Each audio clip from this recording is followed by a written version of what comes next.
चलिए बच्चों, part 3 start करने वाले हैं हम लोग, है ना। Chemistry chapter 1 chemical reaction equation part 3। पहला पार्ट क्या था? MCQs. Second part assertion reason. Third part क्या बचा? Case study. केस स्टडी समझते हैं पहले क्या है सो, है ना। 9 क्लास से फेस करते आ रहे हो। जैसे कभी वकील लोगों से मिले हो, कभी वकील लोगों से मिले हो, वो क्या करते हैं जब आपका केस को, है ना, लिसन करते हैं, सुनते हैं, समझ में आया कि नहीं आया।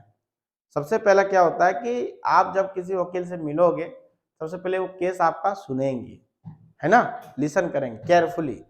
उसके बाद उसमें क्या होगा बच्चों बताइए, कुछ लिखा पढ़ी का काम होगा, कैसे करना नहीं करना। फिर वो क्या करेंगे बच्चों, कोर्ट जाएंगे, वहां पे क्या होगा, वार्तालाप होगा, डिबेट्स होंगे, है ना, बोलिए। उसी तरीके से आपको यहाँ पे भी काम करना है। सबसे पहले केस स्टडी क्या करेंगे बच्चों बताइए, केयरफुली पढ़ेंगे, समझेंगे, वहां के कुछ इंपॉर्टेंट पॉइंट्स को आप जान लेंगे कि हाँ किस बेसिस पे दिया गया है ना, किसके रेफरेंस में लिया गया है।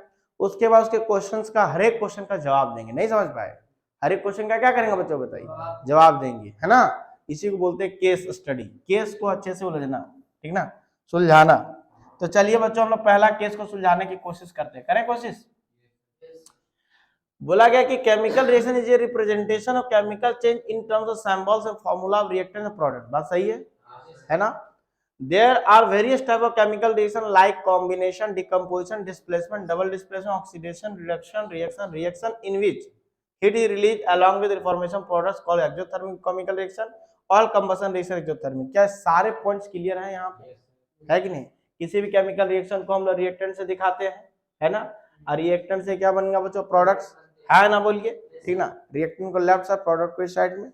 टाइप से केमिकल रिएक्शन क्या था, कंपोजिशन रिएक्शन था, जिसमें दो केमिकल कंपोनेंट मिलकर एक सिंगल कंपोनेंट बनाते थे, है ना। डिकम्पोजिशन में क्या था, सिंगल से 2 और मोर कंपोनेंट बनते थे in the presence of heat, sunlight और इलेक्ट्रिसिटी, है ना। डिस्प्लेसमेंट में क्या होता था, मोर रिएक्टिव एलिमेंट जो होता था लेस रिएक्टिव सॉल्यूशंस के साथ रिएक्ट करके लेस रिएक्टिव मेटल को डिस्प्लेस करके अपना खुद सॉल्यूशन बना लेता था। डबल डिस्प्लेसमेंट क्या था, डबल आयन का एक्सचेंज होता था, यस ना। वो आगे अगर हम लोग क्वेश्चन की बात करें, यहाँ पे आइए क्वेश्चन की बात करें तो आपको अच्छा लगेगा समझ के। क्या लगेगा बच्चों बताइए। पहला क्वेश्चन पढ़िए और खुद जवाब दीजिए जल्दी से। क्या है question? The massive force that pushes the rocket forward through space is generated due to. क्यों होता है बच्चों बताइए, याद करिए। कोई भी रॉकेट लॉन्च होता है उसमें थ्रस्ट लगता है ऊपर की तरफ और नीचे स्मोक आता है कि नहीं। तो ऑल अबाउट क्या चीज, कंबशन रिएक्शन। बोलो क्या है बच्चों बताइए, कॉम्बिनेशन रिएक्शन, कंबशन। यही तो है कंबशन यार। अरे यार जब Cu+O2 जलेगा तो क्या बनेगा, CO2 बनेगा ना। वहां पे लिक्विड हाइड्रोजन लिया जाता है, उसकी बर्निंग होगी। बात समझ में आई कि नहीं। तो कंबशन रिएक्शन ही तो है, जिसको कॉम्बिनेशन रिएक्शन आप बोलेंगे।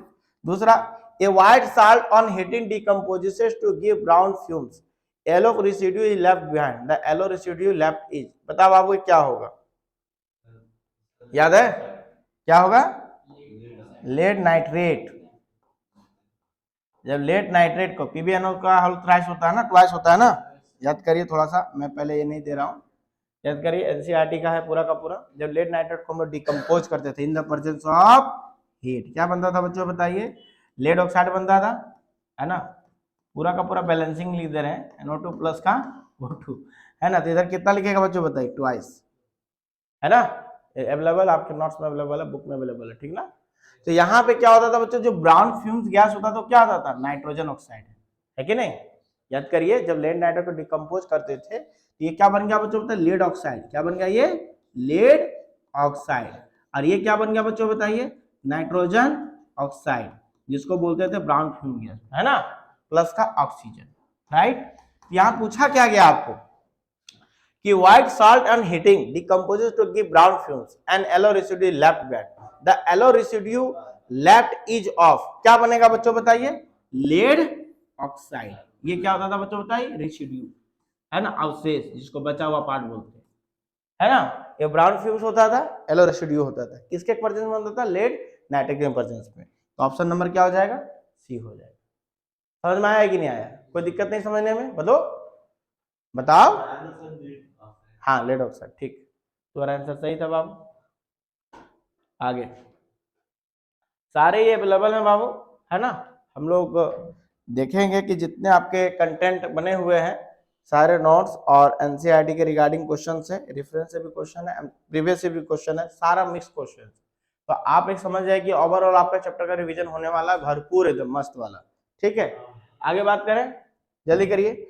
Which of the following reaction represent a combination reaction? तो सब लोग बताइएगा कॉम्बिनेशन रिएक्शन कौन होगा। पहले जो नहीं होगा उसकी चर्चा कर रहे हैं। देखिए बाबू, ये सिंगल कंपोनेंट है ना, डिकम्पोज टू और मोर कंपोनेंट में, तो ये क्या हो गया, decomposition reaction in the presence of heat होता था। याद करिए, फेरस सल्फेट है ना। जिंक और कॉपर सल्फेट है, देख लीजिए, जिंक मोर रिएक्टिव है, कॉपर को बाहर कर दिया, सिंगल डिस्प्लेसमेंट रिएक्शन। ये देखिए कैल्शियम कार्बोनेट हीट के प्रेजेंस में, हमको लगता है कि अब ये सब चीजें तुम्हें रटा गया होगा। एक केमिकल रिएक्शन जो है ना, एक दिमाग में पूरा तरीके प्रिंट हो गया होगा, रटा गया होगा नहीं, लेकिन हर एक चीज को आप समझ के करेंगे, ठीक ना, क्योंकि ये चीज कभी भूल भी सकते हैं, इसलिए ध्यान से रखना, जो मेन डिफिनेशन है उसको समझना, मेन पॉइंट को, है ना, कि सिंगल कंपोनेंट टू और मोर कंपोनेंट में डिकम्पोज होगा, उसको हम लोग डिकम्पोजिशन बोल देते हैं, है ना। मोर रिएक्टिव एलिमेंट जो होता है लेस रिएक्टिव सॉल्यूशन के साथ रिएक्ट करके लेस रिएक्टिव मेटल को डिस्प्लेस कर देता है, उसको सिंगल डिस्प्लेसमेंट कहते हैं। डबल आयन का एक्सचेंज होता है तो उसको हम लोग डबल डिस्प्लेसमेंट बोलते हैं, उसमें प्रेसिपिटेट भी फॉर्म होता है, प्रेसिपिटेट रिएक्शन बोलते हैं। थोड़ी थोड़ी बात, छोटी छोटी बात याद रखिएगा, ठीक है ना, तो उससे काम आ जाएगा आपका, है ना। तो ये वाला आपका क्या हो गया बच्चों, बताइए ओवरऑल चूना पानी का कॉन्सेप्ट आएगा, ठीक है। आगे बढ़े, चलिए, complete the following statement choosing correct type of reaction for X and Y. Statement 1, the heating lead nitrate is example of X reaction, ठीक ना। The burning of magnesium is an example of Y reaction. lead nitrate का decomposition होता भी जैसे बताए, वो क्या था बच्चों, बताए थर्मल डिकम्पोजिशन, है कि नहीं। और Y जो मैग्नीशियम जो बच्चों बर्न करेगा, क्या हो गया, कॉम्बिनेशन रिएक्शन। याद करिए, एनसीईआरटी का पहला चीज है ना, ये क्या हो गया, कॉम्बिनेशन रिएक्शन हो गया। तो X के बारे क्या बोलेंगे बच्चों, तो डिकम्पोजिशन बोलेंगे, और Y क्या बोलेंगे बच्चों, कॉम्बिनेशन रिएक्शन, ठीक। आगे केस स्टडी सेकंड है ना, केस स्टडी सेकंड, बताइए इसके बारे में थोड़ा कुछ पढ़िए, क्या बोला गया बच्चों, बताइए। Those reaction in which two compounds react, है ना, those reaction in which two compounds react by an exchange of ions to form new compounds, क्या बोलते हैं उसको बच्चों, बताइए डबल डिस्प्लेसमेंट, है ना। देखो लिखा हुआ ना, ये double displacement reaction usually occurs A solution in one of the products being insoluble, जिसमें एक क्या होता है बच्चों, इनसॉल्युबल सॉल्ट होता है, इसको क्या बोलते हैं, प्रेसिपिटेट बोलते हैं, राइट, है ना। precipitate out or separates as a solid any reaction in which insoluble solid called precipitate is formed that separates from the solution is called precipitation reaction। इसी का हम लोग एक नया नाम बोलते हैं कि अगर यदि डबल आयन का एक्सचेंज होता है उसमें एक इनसॉल्युबल सॉलिड बनता है, जिसको हम लोग क्या बोलते हैं, प्रेसिपिटेट बोल देते हैं, है ना। बोलिए, याद करिए कौन सा रिएक्शन बच्चों, बताइए, बेरियम सल्फेट वाला। ये तो आपका एग्जांपल दिया गया, एक हम अपने से दे दे रहे हैं। बेरियम क्लोराइड को याद करिए, जब हम लोग सोडियम सल्फेट के साथ N2SO4 के साथ करते हैं, क्या बनता है बच्चों, बताइए, BSO4 बनता है, अरे बोलो, बेरियम सल्फेट बनता है कि नहीं बनता, प्लस का 2NaCl, हाँ ना, बोलिए बच्चों, ठीक है। ये क्या होता था बच्चों, होता इनसॉल्युबल सॉल्ट होता था, प्रेसिपिटेट नीचे जमता था, व्हाइट प्रेसिपिटेट बनता था, है ना, बोलिए। इसी को हम लोग क्या बोलते थे, डबल एक्सचेंज ऑफ आयन बोलते थे, जिसको हम लोग डबल डिस्प्लेसमेंट बोलते थे, राइट। अब आगे आइए, समझिए एग्जांपल्स को। The reaction in which acid और acidic oxide react with the base और बेसिक ऑक्साइड टू फॉर्म, क्या बच्चों बताइए, salt and water, is called neutralisation reaction. याद करिए, इसके पहले लेक्चर में हम लोग बात किए थे, एसिड प्लस बेस, है ना, रिएक्ट करके क्या बनता है, न्यूट्रल सॉल्ट बनता है। इसमें भी हम लोग बात करेंगे आगे जाके, प्लस का water, acidic salt, basic salt. More acidic strength वाला चीज रहेगा, लेस बेसिक रहेगा तो उसका सॉल्ट बनेगा एसिडिक, और अगर यदि मोर बेसिक रहेगा और लेस एसिडिक रहेगा तो उसका सॉल्ट बनेगा बेसिक, लेकिन दोनों स्ट्रॉन्ग रहेंगे। जैसे यहाँ पे आपका अल्कली बेस है, देखो NaOH, है ना, सोडियम हाइड्रोक्साइड, H2SO4, क्या दोनों स्ट्रॉन्ग है, यस दोनों स्ट्रॉन्ग है ना।